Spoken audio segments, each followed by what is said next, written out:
ai iqta'u tegese mastikaken sira kabeh lahu maring sira julbihi kelawan iman, bahwa laki-laki seperti itu orang yang mempunyai iman. Imannya, keyakinannya kuat.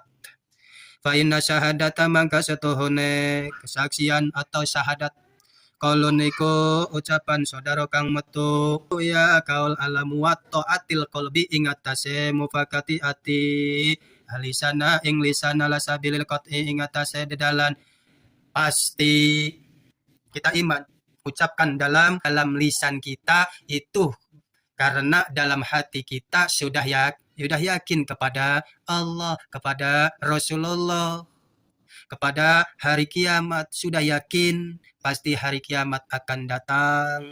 Iman kita makin kuat kita bersyahadat. La ilaha illallah Sayyiduna Muhammadur Rasulullah.